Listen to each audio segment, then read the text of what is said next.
받들어서 두 번을 반복해서 읽겠습니다. 다 같이 시작. 인자가 온 것은 잃어버린 자를 찾아 구원하려 함이니라. 다시 한번. 인자가 온 것은 잃어버린 자를 찾아 구원하려 함이니라. 아멘. 금년의 교회 표어가 이것입니다. 한 영혼을 하나님께로. 이것입니다. 저와 함께 세 번을 한번 큰 소리로 외쳐보실까요? 다 같이 준비하셨습니까? 다 같이 시작. 한 영혼을 하나님께로, 한 영혼을 하나님께로, 한 영혼을 하나님께로. 아멘이십니까? 한 영혼을 하나님께로 인도하는 것은 우리의 사명이긴 한데 예수님께서 먼저 모범적으로 행하신 일입니다. 예수님 선포하셨습니다. 내가 한 영혼을 하나님께로 인도하기 위해 세상에 왔노라고요. 한 영혼 그 영혼들에게 예수님은 관심이 지대하셨습니다. 아니, 예수님의 관심은 영혼 구원에 있었습니다. 그래서 그 잃어버린 자 한 사람 한 영혼을 찾아 구원하고 하나님께로 인도하고 하나님 나라 백성이 되게 하는 것, 이것 때문에 내가 세상에 왔다라고 말씀하셨습니다. 이 말씀을 예수님이 언제 하셨느냐 하면 삭개오를 만나 대화를 통해서 삭개오의 구원을 선포하신 다음 결론적으로 하신 말씀입니다. 삭개오 이야기는 우리가 읽은 이 본문 바로 앞에 기록되어 있습니다. 삭개오 이야기 잘 아시죠? 워낙 유명한 이야기여서 잘 아실 겁니다. 그런데 우리의 관심이, 그 이야기 초점이 삭개오는 키가 작았지, 그래서 뽕나무 위로 기어 올라갔지, 그 위에서 예수님을 만났지, 키가 작다, 여기에 우리의 관심이 모아지면 안 됩니다. 여러분, 삭개오의 키가 작든 크든 무슨 큰 상관이 있습니까? 삭개오가 세리장이었든 아니면 다른 직업의 사람이었든 목수였든 그것이 무슨 문제가 되겠습니까? 삭개오가 뽕나무로 올라갔는지 돌감람나무로 올라갔는지 그렇게 중요한 일입니까? 중요한 건 뭐겠습니까? 삭개오가 구원받았다라는 사실이 중요한 겁니다. 그래서 그 삭개오를 예수님이 만나주셨는데 삭개오는 영접했습니다. 누구를? 예수님을 영접했습니다. 어디로 영접했나? 삭개오의 마음으로 영접했습니다. 그리고 집으로까지 영접했습니다. 몸과 마음이 예수님을 영접했습니다. 영접했더니 예수님이 뭘 원하실까? 관심이 이렇게 바뀐 겁니다. 내가 어떻게 살까? 내가 어떻게 하면 좀 더 편하고 잘 살까? 이것이 아니라 예수님이 원하시는 것이 무엇일까로 관심이 바뀌어서 그 예수님의 마음을 삭개오가 읽어냈습니다. 교육받아서 예수님께 드린 말씀이 아닙니다. 영으로 감지했습니다. 감지하여 예수님께 선포했습니다. 자기 재산을 내놓겠다고요. 그랬더니 예수님께서 하신 말씀, 역시 예수님도 선포로 대답을 하셨습니다. 우리가 안 읽었지만 함께 읽을까요? 9절 말씀 같이 한번 읽겠습니다. 9절 다 같이 시작. 예수께서 이르시되 오늘 구원이 이 집에 이르렀으니 이 사람도 아브라함의 자손이미로다. 아멘. 오늘 무엇이 임했다? 구원이 임했다라고 예수님께서 말씀하셨습니다. 이겁니다. 하나님이 이 삭개오의 이야기를 성경에 기록하게 하신 의도, 그것이 바로 삭개오의 구원, 그 한 영혼의 구원, 이것 때문에 독생자 예수 그리스도께서 세상에 오셨다, 이것을 말씀하시려고 삭개오 이야기를 성경에 기록되게 하신 것입니다. 예수님은 공생의 사역을 하시면서 한 영혼에게 예수님의 모든 애정과 관심이 있다라는 사실을 계속해서 보여주셨습니다. 18장 우리가 안 읽었는데 눈으로 한 번씩 보시면서 짤막짤막한 이야기니까 한번 정리, 요약을 해보죠. 18장 첫 부분에 가면 여러분 요즘 갖고 계신 성경은 참 친절하게 소제목이 붙어 있죠. 소제목이 붙어 있는 성경을 보시면 금방 아실 겁니다. 18장 맨 처음에는 어떤 이야기가 나오나요? 끈질긴 과부의 이야기가 나옵니다. 무엇에 관해서 끈질겼나요? 내 억울한 사정을 풀어달라고 재판장에게 원하는 그것에 포기가 없었습니다. 아주 끈질기게 요구했더니 재판장이 나를 번거롭게 하니 이거 안 들어주면 큰일 나겠다 싶어서 들어줬다더라. 이것이 예수님의 이야기였습니다. 그런데 예수님이 정작 하시고자 하는 말씀은 뭐냐면 기도하라. 이 과부가 자기의 억울한 일을 풀어달라고 재판장에게 가서 요구한 것처럼 하나님 아버지께 매달리라. 언제까지? 될 때까지. 끈질기게. 그리고 1절에 말씀하시기를 항상 기도하되 낙심하지 말라. 예수님이 이렇게 말씀하셨습니다. 그래서 예수님이 만드신 이야기이겠지만 여기에 등장하는 과부라는 한 영혼, 그 한 영혼을 하나님 아버지께서 귀하게 보신다라는 말씀을 주시고 그 영혼을 위하여 내가 세상에 왔다라고 예수님이 말씀하셨습니다. 축원합니다. 금년에 항상 기도에 힘쓰는 우리 모두가 되기를 축원합니다. 항상 기도하시되 낙심하지 마시기를 또한 축원합니다. 아무리 기도해도 되지 않더라. 천만에요. 그 아무리라는 게 도대체 얼마나입니까? 우리 얼마나 열정적으로 매달렸습니까? 우리 얼마나 간절하게 하나님 앞에 기도했습니까? 여러분, 예수님께서 하신 이 말씀 그대로 작년에 이루어지지 않아 여전히 금년까지 가지고 온 기도 제목이 있더라도 낙심하지 마시고 끈질기게 끝까지 매달려서 하나님이 주시는 은혜를 꼭 맛보시기를 축원합니다. 그 한 영혼의 기도에 관심 있으신 우리 하나님 아버지 참 감사할 뿐입니다. 두 번째 이야기가 나옵니다. 바리새인과 세리의 기도, 이것을 말씀하십니다. 예수님께서 기도를 계속 강조하시죠.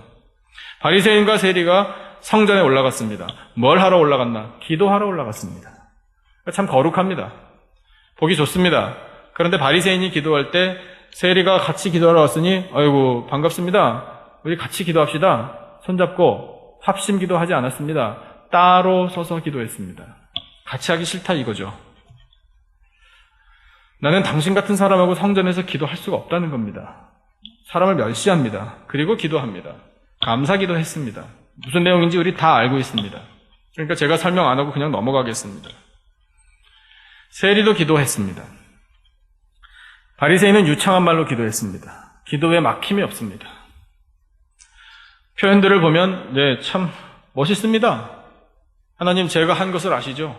자기 의를 드러내는 말이라서 믿음이 없는 사람들이 보면 바리새인 정도만 되면 걱정이 없겠다 싶을 만큼 그런 훌륭해 보이는 기도를 하나님 앞에 했습니다. 그러나 세리는요. 세리는 가슴을 치고 한마디 드렸습니다. 주여 저는 죄인입니다. 그리고 기도가 막혔습니다. 그럼 누가 기도를 잘한 거죠? 말을 잘하니 기도를 잘한 겁니까? 아니면 기도가 막혔지만 그 중심에 무엇을 품었느냐, 그것 때문에 세리의 기도는 잘한 기도라고, 표현이 정확하지 않겠지만 그래도 기도다운 기도라고 할 수 있겠습니까? 어떤 겁니까? 여러분, 우리가 여기서 기도의 원리를 알 수 있습니다. 하나님은 한 영혼에게 관심이 있는데 기도하는 영혼에게 관심이 있으십니다. 그런데 그 기도하는 영혼에 관심이 있으시되 어떤 말로 기도하느냐, 이것을 보시지 않습니다. 예수님도 그렇게 가르치셨죠. 중언부언하지 마라. 말을 많이 하여야 하나님이 기도를 들으시는 줄로 아는 사람들이 이방인들이다. 떠들기를 좋아하니까. 그런데 하나님께서 들으시는 기도는 어떻게 잘 표현하는 기도이냐, 기도의 말이 어떠느냐, 이거 아니지요. 하나님이 들으시는 기도는 이미 말하기 전에 품은 중심의 마음, 이것을 하나님이 보십니다. 그러면 여러분, 세리처럼 단 한마디의 기도여도 하나님께서 들으시고 너는 의롭다라고 응답해 주실 수 있습니다. 그러면 비결이 뭔가요? 세리 마음에 품었던 마음, 태도가 뭔가요? 자기를 낮춘 겁니다. 겸손한 겁니다. 그리고 하나님 앞에서 죄인임을 인정한 겁니다. 하나님의 도우심을 구한 겁니다. 축원합니다. 우리의 기도가 그렇게 겸손한 기도가 되기를 축원합니다. 하나님 앞에서 죄를 인정하는 건 부끄러운 일이 아닙니다. 자유를 얻을 수 있는 길입니다. 하나님은 한 영혼 한 영혼이 마음에 품은 기도를 들으시고 의롭다라고 여겨주시려고 기다리고 계십니다. 이 세리라는 한 영혼에게 관심이 있으셔서 예수님이 우리에게 말씀으로 기록하게 하시고 오늘 우리가 이 말씀을 듣게 하시는 겁니다. 우리 한 사람 한 사람의 기도도 하나님께서는 들으실 줄로 믿습니다. 겸손하게 무릎을 꿇고 하나님의 긍휼을 구하고 우리의 죄인됨을 회개하는 그 간절한 기도, 그 진심 어린 기도를 하나님이 들으시고 우리를 의롭다 여겨주실 줄로 믿습니다. 계속해서 나오는 한 영혼, 어린아이가 나옵니다. 사람들이 어린아이를 데려옵니다. 아기를 데려왔습니다. 예수님이 말씀하십니다. 이 어린 아기, 갓난아기, 베이비를 포함해서 좀 자란 아이, 파이디온이라는 소년이라고 할 만한 이 아이들까지 전부, 이 아이들이 바로 하나님 나라에 합당한 아이들이니라 예수님 말씀하셨습니다. 당시에 어린이들은 여러분 잘 아시겠지만 사람 숫자 셀 때 그 사람 숫자에 축에도 끼지 못했습니다. 후계자들이니까, 다음 세대니까 중요하죠. 소중합니다. 이 아이들이 없으면 미래가 없는 거니까 그건 알지만, 그러나 사회적으로는 어린아이는 아무것도 못한다라고 멸시했습니다. 그러니까 사람 구실을 못한다라는 고정관념이 어른들에게 있었습니다. 그러니까 이런 자리에, 예수님이 설교를 하시는 자리에 이렇게 아이들이 끼어들면, 아니 이렇게 와서 방해를 하다니 어린 것들이, 이랬다는 겁니다. 무시한 거예요. 그런데 예수님은 반대로 역설적으로, 무슨 소리, 이 어린아이들과 같이 하나님 나라를 순전한 마음으로 받들어야 하느니라. 그 말씀 속에 있는 예수님의 뜻이 뭔가요? 하나님 나라를 받든다? 어린이들의 특징이 뭡니까? 할 수 있는 일이 없습니다. 스스로의 힘으로는 못합니다. 그러니까 어른들을, 부모를 절대적으로 의존할 수밖에 없습니다. 예수님의 말씀이 바로 그겁니다. 하나님 나라를 절대적으로 의존하라. 세상 나라 의지하지 마라. 그 하나님 나라에 들어가려면 나 하나님의 아들 독생자 예수 그리스도 유일한 길인, 생명인, 진리인 나를 의지해야 하느니라. 예수님이 그것을 설교하신 겁니다. 그래서 순전한 마음으로, 그렇군요, 예수님만을 의지하겠습니다, 절대적으로 예수님만을 붙들겠습니다.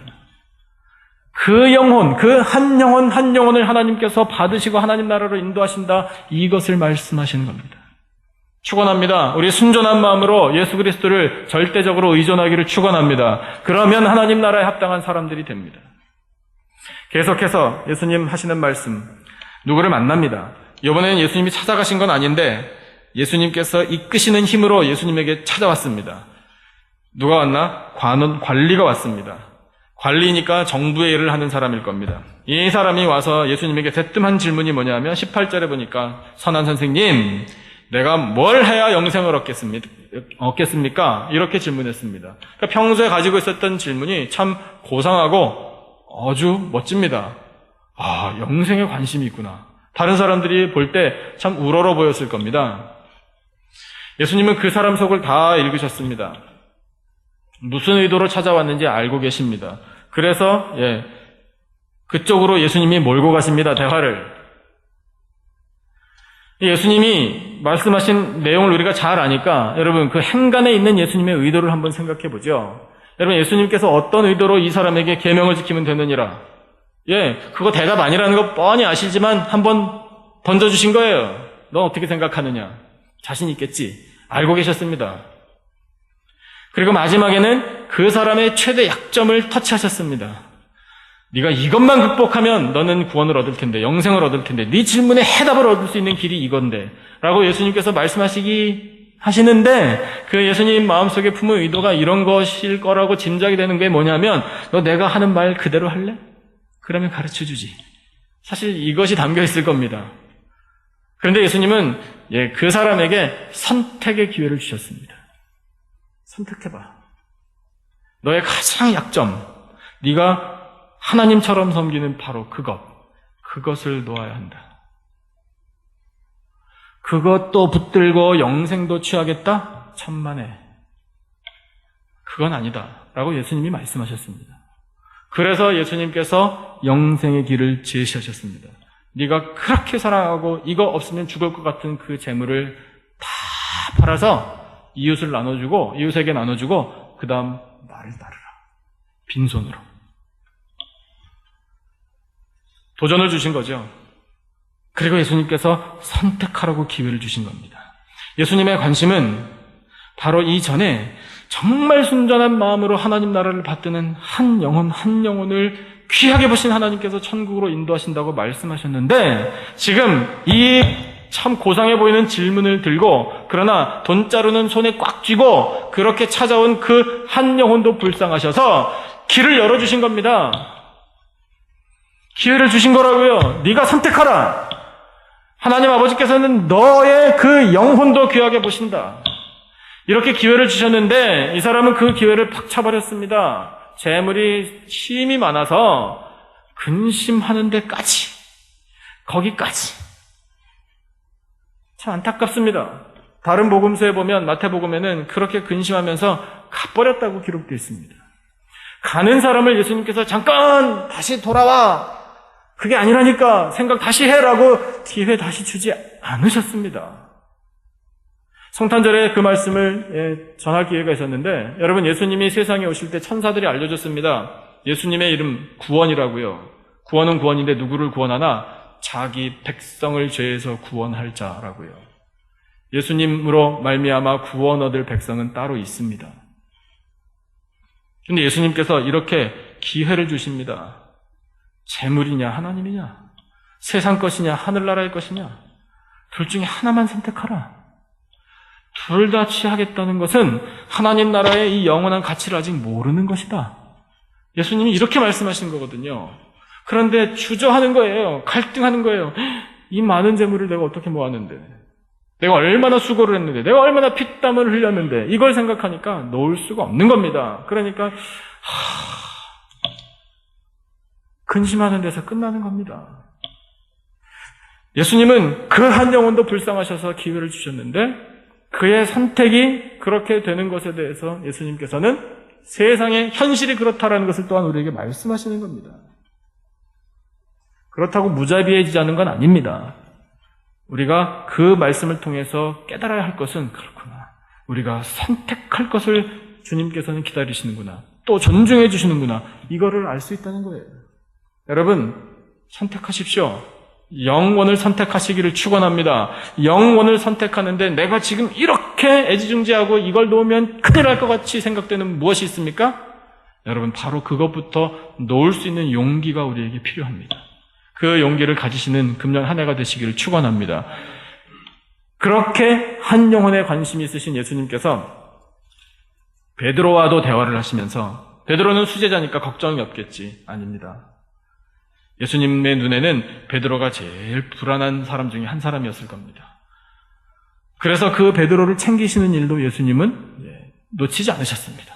등잔 밑이 어둡다라는 그 말이 적용되지 않도록 베드로도 관리를 잘 해주셨습니다.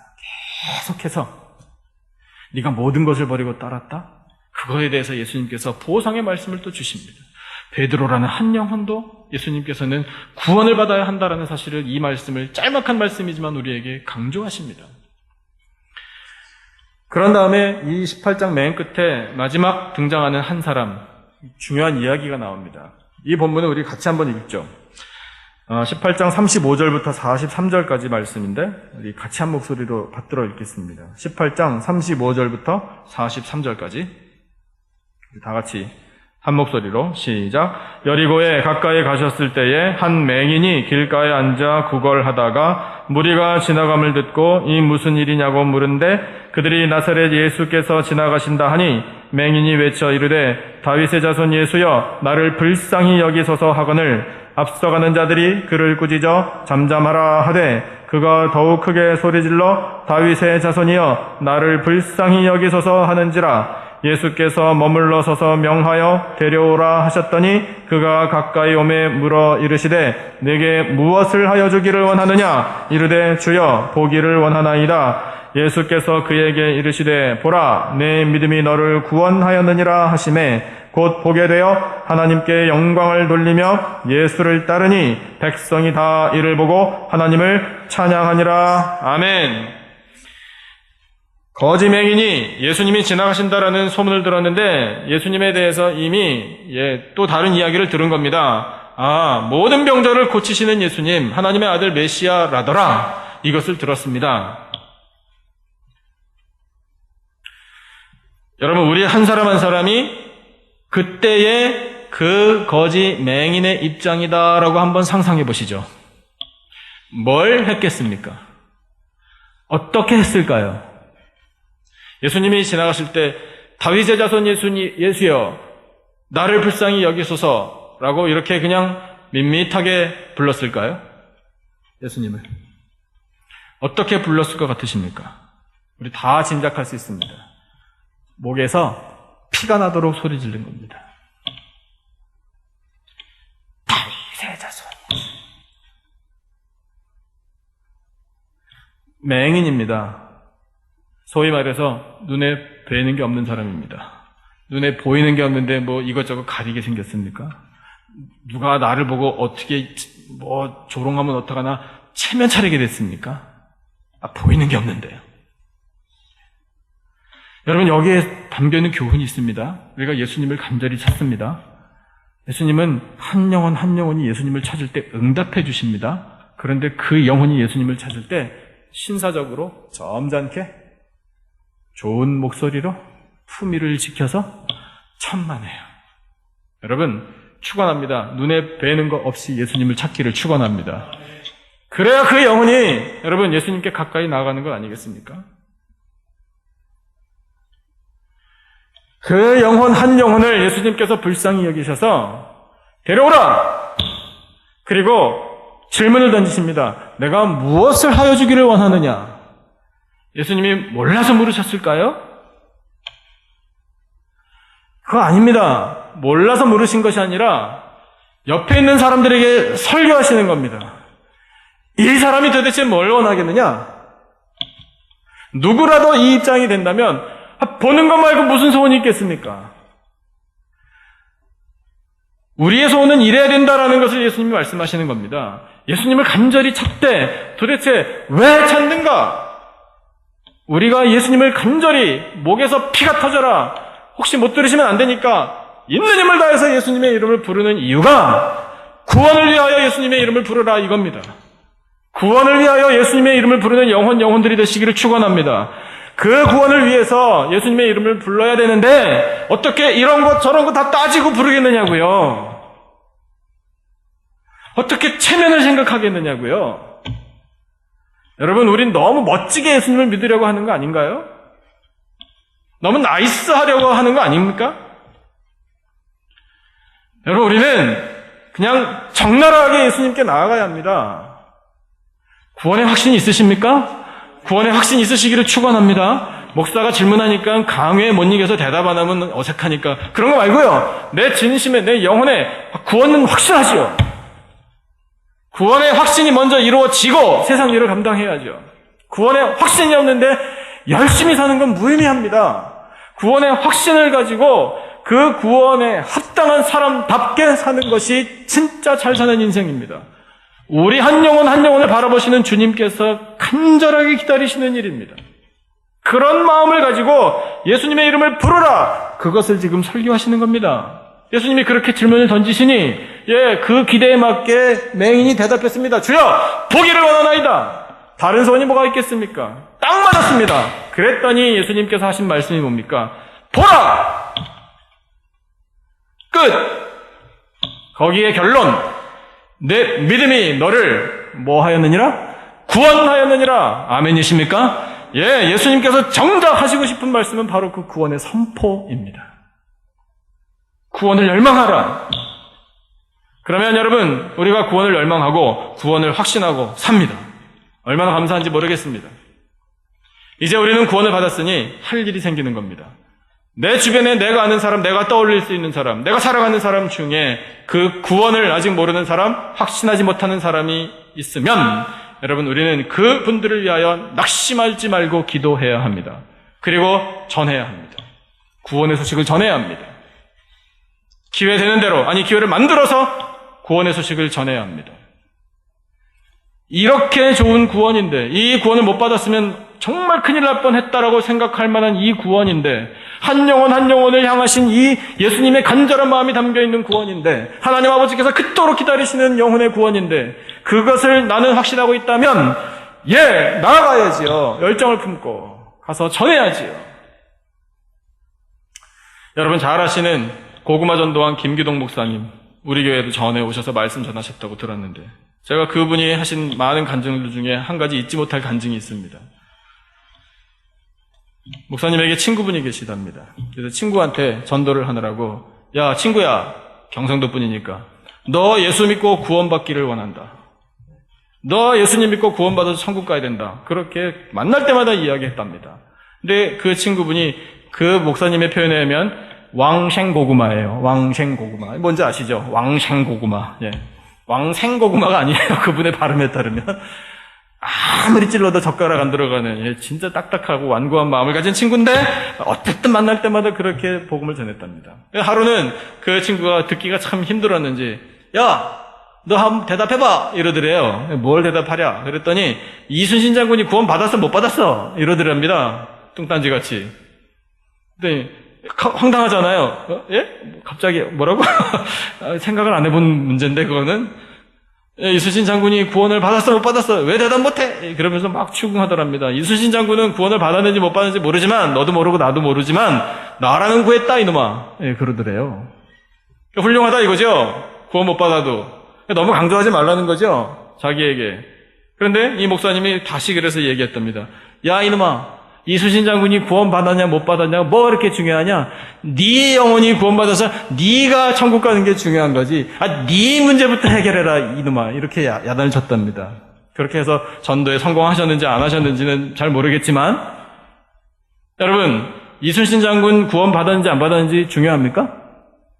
이순신 장군 말고 또 유명한 또 우리의 역사에 흐르는 위대한 분들이 많이 계시잖아요. 세종대왕은 또 어때요? 천국에 있을까? 그 양반이? 중요합니까? 우리에게? 하나도 안 중요합니다. 그 하나님 소관입니다. 여러분, 정작 중요한 건 내 영혼이 구원을 받았느냐, 그리고 내가 아는 그 영혼이 구원을 받았느냐, 이거 아니겠습니까? 영혼 구원에 관심을 가지시길 바랍니다. 아니, 영혼 구원에 모든 관심을 모으시기를 바랍니다. 구원이 가장 시급한 일입니다. 그 구원이 세상 사람들에게 흐르는 원리를 로마서 10장에서 이렇게 말씀하셨습니다. 같이 한번 찾아보시죠. 로마서 10장. 로마서 10장 말씀을 찾아보시고 말씀을 맺겠습니다. 로마서 10장 13절부터 17절까지. 신약성경 254페이지에 있습니다. 로마서 10장 13절부터 17절까지. 신약성경 254페이지. 로마서 10장 13절부터 17절까지. 말씀을 찾으신 줄 알고 우리 다 같이 씩씩하게 한 목소리로 받들어 읽겠습니다. 시작. 누구든지 주의 이름을 부르는 자는 구원을 받으리라. 그런즉 그들이 믿지 아니하는 일을 어찌 부르리요? 듣지도 못한 일을 어찌 믿으리요? 전파하는 자가 없이 어찌 들으리요? 보내심을 받지 아니하였으면 어찌 전파하리요? 기록된 바 아름답도다. 좋은 소식을 전하는 자들의 발이여 함과 같으니라. 그러나 그들이 다 복음을 순종하지 아니하였도다. 이사야가 이르되 주여 우리가 전한 것을 누가 믿었나이까 하였으니, 그러므로 믿음은 들음에서 나며 들음은 그리스도의 말씀으로 말미암았느니라. 아멘. 어떻게 해야 믿음이 생긴다고요? 들어야 믿음이 생깁니다. 전해지지 않으면 어떻게 듣습니까? 그러면 전해주는 그 사명을 누구더러 감당하는 겁니까? 이사야 시대에 내가 보내봤는데 안 듣더라. 하나님 말씀하십니다. 그런데 나는 여전히 찾고 있다. 나의 열심은 그치지 않는다. 하나님의 말씀입니다. 나는 나의 교회를 보내노라. 세상에 교회가 나아가 전해 주거라. 무엇을? 말씀을. 그러면 말씀을 듣는 영혼들이 믿음을 갖고 한 영혼 한 영혼이 하나님께로 돌아올 것이다. 이것이 하나님의 약속의 말씀입니다. 여러분, 이 말씀, 하나님이 원하시는 이 간절한 소원을 풀어드리는 우리 교회 되기 축원합니다. 여러분, 우리 한 사람 한 사람은 다 전도자입니다. 영혼을 사랑하고 이 영혼의 구원을 위해서 존재하는 우리들입니다. 우리가 그 사명을 감당하기로 작정만 해도 하나님께서는 우리의 삶을 복된 삶으로 인도해 주실 줄로 믿습니다. 또한 우리 교회가 이 사명을 감당해서 세상으로 말씀을 들고 전파하는 그 전파하는 사명을 감당하는 교회가 되기만 한다면, 여러분, 우리 교회는 하나님의 은혜로 넘쳐날 줄을 믿습니다. 그런 교회 세워가고 하나님의 구원의 역사 이루어나가는 저와 여러분의 복된 영혼 되시기를 주님의 이름으로 축원합니다.